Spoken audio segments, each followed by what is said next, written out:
इस सवाल में प्राकृतिक संख्याओं के समुच्चय को सार्वत्रिक समुच्चय मान लिया गया है। यानी यहाँ पर सार्वत्रिक समुच्चय क्या है? प्राकृतिक संख्याओं का समुच्चय है। और यहाँ कहा है कि बाकी के 8-10 समुच्चय दिए हुए हैं, उनके पूरक समुच्चय बताओ। तो मैंने क्या किया है, यहाँ पर जो ए दिया हुआ है वो है एक्स सच दैट एक्स एक प्राकृत सम संख्या है। अब इसमें कौन कौन आएंगे? ए में कौन कौन आ गए प्राकृत सम संख्याओं में? 2, 4, 6, 8, 10, 12, 14 ई आ गए। अब इसका पूरक समुच्चय निकालना है ए का, कंप्लीमेंट ऑफ सेट ए, यानी पूरक समुच्चय। वो कैसे निकालते हैं? u माइनस ए।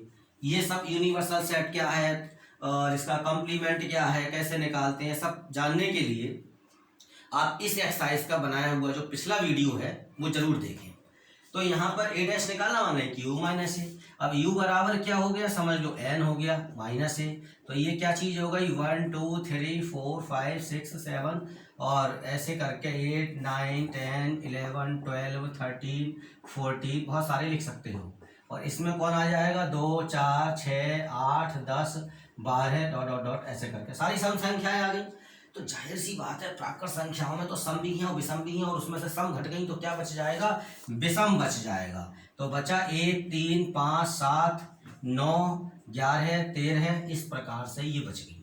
यानी इनको अगर मैं उसी फॉर्म में लिख के दिखाऊं जिस फॉर्म में ये लिखा हुआ है सूची, ये तो सूची विधि में था, अगर गुण विधि में लिखूं तो क्या हो जाएगा? एक्स सच दैट एक्स एक विषम प्राकृत संख्या है।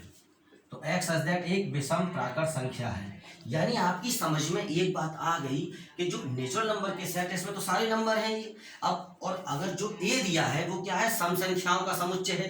तो अगर हमको ए डैश क्या होता है? जो ए में ना हो और यू में हो, तो इसलिए अब जो ए में ना हो और यू में हो तो ये सब आ गई विषम संख्याएं।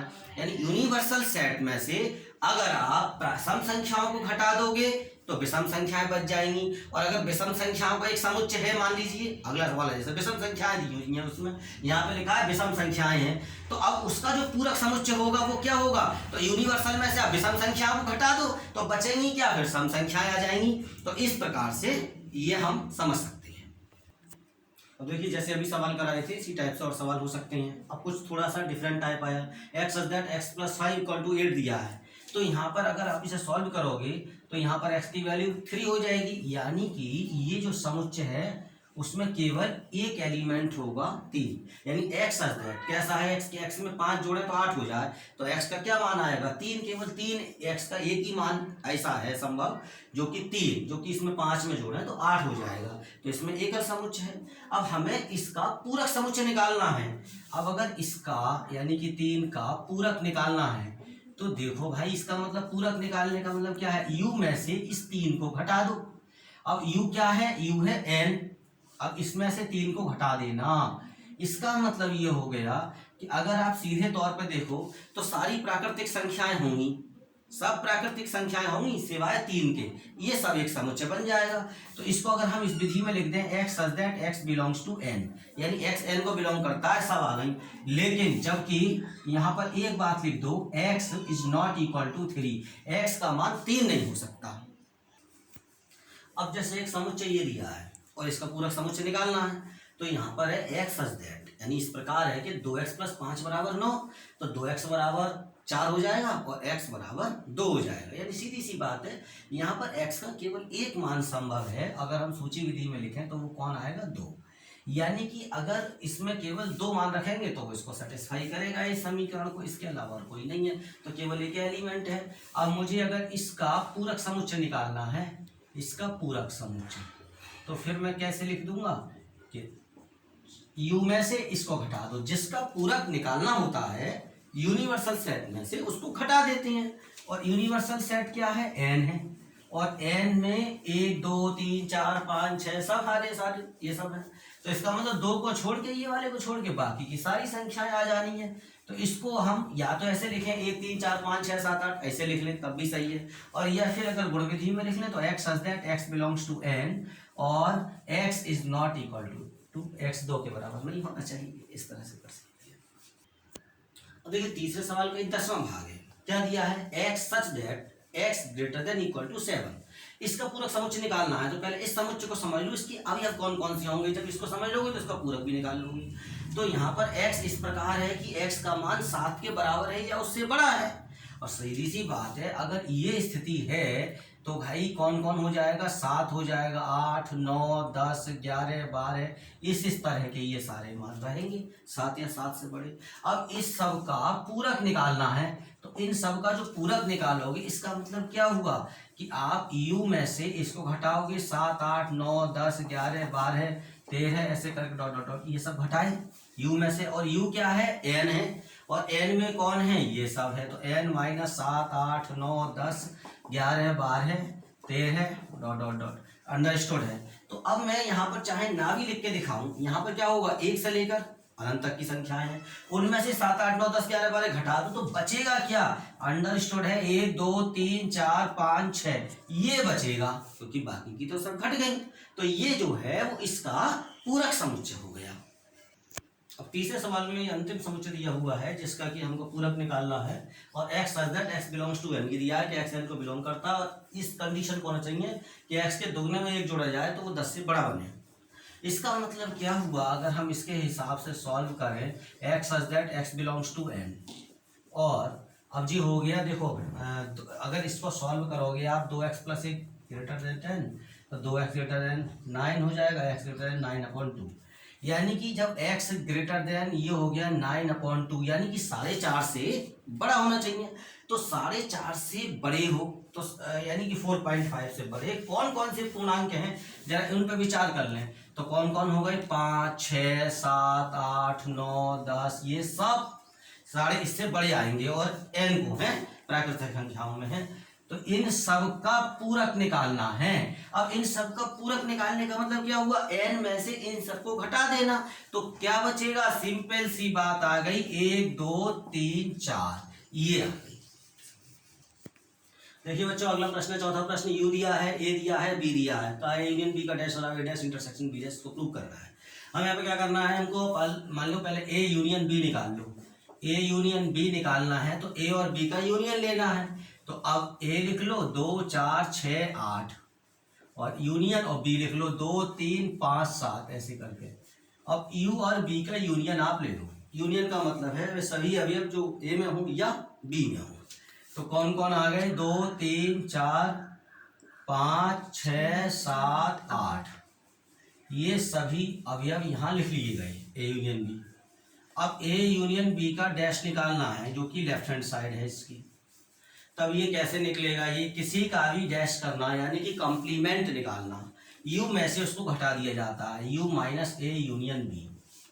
अब u है 1, 2, 3, 4, 5, 6, 7, 8, 9, और उसमें से यूनियन b घटा दो तो हो जाएगा 2, 3, 4, 5, 6, 7, 8 ये है। अब देखेंगे आप 2, 3, 4, 5, 6, 7, 8 ये घट गए, बचेगा केवल 1 और 9, ये लेफ्ट हैंड साइड आ रही है। अब यहाँ पर अगर हम राइट हैंड साइड देखें तो a dash intersection b dash चाहिए। देखो राइट हैंड साइड है a dash intersection b dash, यहाँ पर तो मैं बताऊँ मैं a डैश क्या होगा। अब जैसे a ये दिया है तो a डैश आप कैसे निकालोगे, u में से a घटाओगे, तो u में से a घटा दो यानी कि 2, 4, 6, 8 घट छोड़ के इसमें से शेष लिख दो, तो 1, 3, 5, 7, 9। अगर आप b डैश निकालोगे तो कैसे निकालोगे, u माइनस b, b में कौन है 2, 3, 5, 7, तो अब वहाँ पे 1, 2, 3 छोड़ देंगे, 4, 5 छोड़ देंगे, 6, 7 छोड़ देंगे, 8 और 9 ये होगा a डैश और b डैश। तो अब a डैश के एलिमेंट लिख लिए 1, 3, 5, 7, 9, और इंटरसेक्शन b डैश के एलिमेंट हो गए 1, 4, 6, 8, 9। अब दोनों में इंटरसेक्शन लग रहा है दोनों सेट के बीच में, इसका मतलब जो दोनों में कॉमन है वो लिखनी है। तो दोनों में कॉमन है, देखो एक तो 1 है और दूसरा देखें तो 9 है, ये दोनों में कॉमन है। 3, 5, 7 यहाँ नहीं है, 4, 6, 8 इधर नहीं है, 1, 9 दोनों में आ रहे हैं। और वहीं हम देखें कि जो लेफ्ट हैंड साइड थी a यूनियन b का डैश, इसमें भी 1, 9 आ रहे थे, और right hand side a dash intersection b dash इसमें भी 1, 9 आ गए। इसका मतलब ये हुआ कि ये चौथे का पहला पार्ट जो है वो सत्यापित हो गया, ये दोनों रिजल्ट जो है वो ये इसके बराबर है। जो सेकंड पार्ट है इस सवाल का वो अपने आप करके देखिए। अब देखो बच्चों, ये 5वां प्रश्न है और इसमें ये 4 तरह के चीज़ें दी हुई हैं और इनको कहा है इनको वेन डायग्राम के द्वारा दिखाओ इन सेट्स की ऑपरेशन को। तो जैसे ये है ए यूनियन बी का डैश, इसको मैं सेट के द्वारा कैसे वेन डायग्राम से दिखाऊं। वेन डायग्राम के विषय में आपको बताया कि 2 चित्र होते हैं केवल। जॉर्ज वेन ने 2 चित्र दिए थे। एक तो उन्होंने यूनिवर्सल सेट के लिए तो एक रेक्टेंगल बनाया कि यूनिवर्सल सेट को हम शो करेंगे रेक्टेंगल से, और जनरल कोई भी ये है सेट उसको ए से मतलब सर्किल से शो करेंगे, किसी भी सेट को सर्किल से शो करेंगे। अब ए डैश क्या है, जो ए में ना हो तो वो बाहर, ए डैश में यू में है, ए डैश में ना हो तो वो बाहर। जो यहाँ ये देख रहा हो ये सारा एरिया जो है, जैसे अगर हम यहाँ देखें तो ए के जो अंदर है वो तो है ही है, और अगर ये वाला भाग देखें जो मैंने रेड सर्किल किया है, रेड छायांकित किया, ये हो गया ए डैश। ए में है, यू में है, ए में ना है। तो इस तरह से यहाँ यूनियन को कैसे करते हैं, इंटरसेक्शन को कैसे करते हैं, ये पिछले एक वीडियो में मैंने सब कराया है। आज यहाँ थोड़ा सा आगे का देखते हैं, ए यूनियन बी का डैश। अब क्या करेंगे, तो ये यू लिख लिया, एक सेट है ए और एक सेट है बी।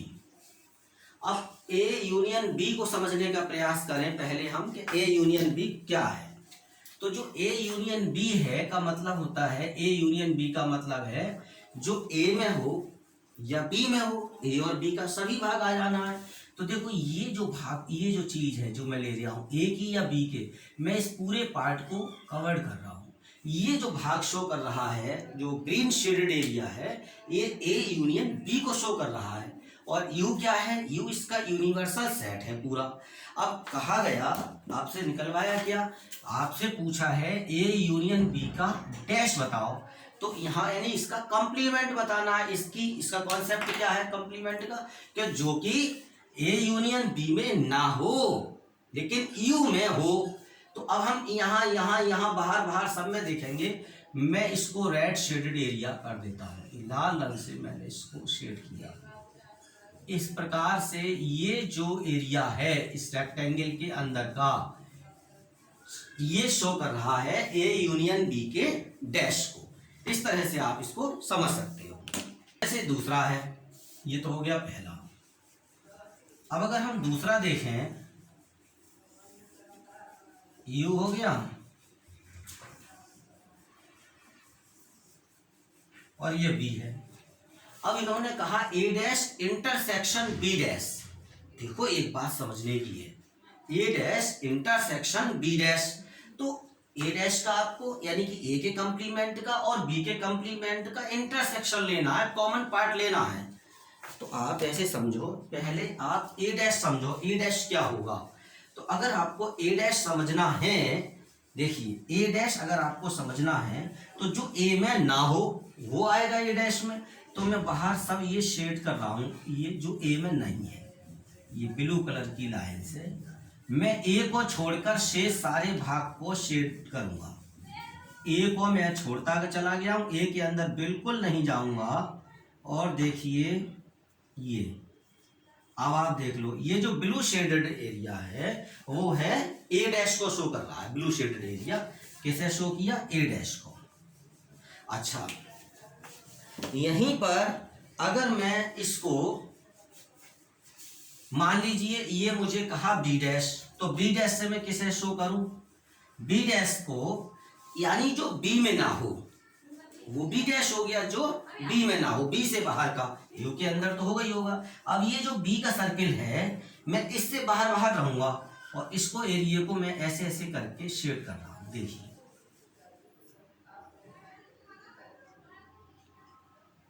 बिल्कुल बी में नहीं जाना, लाल रंग बी में नहीं आने देना है। लाल से का मतलब है कि बी डैश का एरिया ये वहां चलेगा। अब ये बी डैश में हो गया। अब आप ये देखो, इन्होंने क्या कहा, ए डैश और बी डैश, और दोनों में क्या चीज चाहिए, ए डैश और बी डैश दोनों का चाहिए उनको इंटरसेक्शन। और इंटरसेक्शन का मतलब है जो दोनों में कॉमन हो। अब एक तरफ से अगर आपसे कहा जाए कि लाल वाली लाइन देखो तो क्या बताएगा साहब, बी डैश। लाल लाल लाइन एकदम साफ झलक दिखाई दे रही है। नीली वाली लाइन है क्या बता रही है, ए डैश। अगर आपसे कहा जाए कि कॉमन कौन सा है ए डैश और बी डैश का, तो आप ध्यान दो, ध्यान से देखना शुरू करो। यहाँ पर क्या ये कॉमन है, नहीं, केवल नीली लाइन है, लाल लाइन नहीं है। और यहाँ देखो, यहाँ पर केवल लाल लाइन है, नीली लाइन नहीं है। और यहाँ देखो तो लाल और नीली दोनों हैं। याद रखो फिर से, बी डैश क्या शो कर रहा है, लाल लाइनों को, यानी लाल एरिया जो है वो बी डैश का एरिया है, नीला एरिया जो है वो ए डैश का एरिया है, एक ही कंप्लीमेंट का एरिया है। तो जहां दोनों हो, लाल भी हो नीला भी हो, वो दोनों कौन सा एरिया है, तो जहां ये स्क्वायर से दिखाई दे रहा है, दोनों को दिखाई दे रहे हैं, वो ए डैश बी डैश का है। बाकी ये जो बीच में ये वाला है वो नहीं है। अब एक और करने की बात, यहाँ पर जो आपने देखा ए यूनियन बी डैश, इन दोनों गोलों से बाहर का एरिया आ रहा था ए यूनियन बी के डैश में, और यहाँ देखो ए डैश और बी डैश के इंटरसेक्शन में भी ये इन दोनों गोलों से बाहर का एरिया है। यानी कि अगर मैं इस चीज को देखूं तो देखो, ये जो सर्किल इस प्रकार से आपको ये दिखाई दे रहा है, ये जो सर्किल है, इस सर्किल के अंदर ये वाली चीज बिल्कुल नहीं है और ना यहाँ पर है। इसका मतलब जो ये जो चीज है वो इस चीज के बराबर हो गई। ये हमने वेन डायग्राम से देख लिया। इसे हम डिमॉर्गन थ्योरम भी कहते हैं, ए यूनियन बी का डैश बराबर A dash intersection B dash, De Morgan law भी कहते हैं। आगे आने वाली वीडियो में इसको प्रूव करके सिखाऊंगा। अभी आप तीसरी चीज देखें, ए इंटरसेक्शन बी डैश। तो ए इंटरसेक्शन बी का डैश लेना है साहब, तो यहां पर ये यू हो गया, ये ए है और ये है बी। अब देखो बच्चों, ए और बी का इंटरसेक्शन लो। पहले आपको क्या निकालना, ए और बी का इंटरसेक्शन। जैसे ये यूनियन निकाला था, तो ए और बी का इंटरसेक्शन कौन सा है, जो कॉमन पार्ट है, ये वाला पार्ट जो ग्रीन से दिखा दिया मैंने, ये हो गया। अब ए इंटरसेक्शन बी ये हो गया। अब इसके ऊपर डैश लग रहा है, कॉम्प्लीमेंट है, तो ए इंटरसेक्शन बी का जो कॉम्प्लीमेंट होगा यानी डैश होगा, वो क्या होगा, जो ए इंटरसेक्शन बी में ना हो, यू में हो। तो इसका मतलब ये हो गया कि बाकी सारा एरिया ये जो है, इस केवल हम ग्रीन वाला जो एरिया है इसमें एंट्री नहीं कर सकते, बाकी ये जो रेड शेडेड एरिया है वो शो करेगा ए इंटरसेक्शन बी डैश को। अब यहाँ पर हम फोर्थ क्वेश्चन में आते हैं और ये लिखा है ए डैश यूनियन बी डैश। तो देखिए ये ए और बी, यहां भी अगर हम समझने की कोशिश करें तो ए डैश का मतलब है जो ए में ना हो। तो अब ए से बाहर का एरिया लेना, ये देखेंगे ए से बाहर का एरिया लेना, ए इसको लेंगे इस तरह से। और अगर हम बी डैश को देखेंगे तो बी डैश क्या है, अब बी से बाहर का एरिया लेना, तो बी से बाहर का एरिया ऐसे करके इधर से यहां तक लेंगे, बी से बाहर का एरिया, इसमें बी नहीं आना है, बाकी सारा एरिया आएगा। ये हो गया। तो ए से बाहर का आप हरी लाइनें देख रहे हो अगर, तो वो क्या है, ए डैश, और अगर लाल लाइनें देख रहे हो वो क्या है, बी डैश। अब दोनों का यूनियन ले लेना, तो दोनों का यूनियन का मतलब देखो आप, इसमें सब चीज आ गई, जहां लाल लाइन हो या हरी लाइन हो या दोनों हो, तो इसमें ये भी एरिया आ जाएगा सब। तो कौन सा एरिया ऐसा है जो बिल्कुल नहीं आ रहा कहीं भी, आप देखेंगे ये वाला है। ये जो बीच का एरिया बच रहा है, इसमें ना लाल लाइन है ना हरी लाइन है, जिसको मैं यहाँ पे नीले रंग से शो कर लूं, तो ये चीज तो थी। अब ये जो आ रही है, इसका मतलब क्या हुआ, इसी के बराबर हो गया। यहाँ पर जो शेडेड एरिया था, ये चीज इसके बराबर हो गई। तो इससे हम समझ सकते हैं। प्रश्न है छठा प्रश्न, किसी समतल में स्थित सभी त्रिभुजों का समुच्चय सार्वत्रिक समुच्चय यू है। यानी कि अगर मैं लिखूं तो यू क्या है, सभी त्रिभुजों का समुच्चय।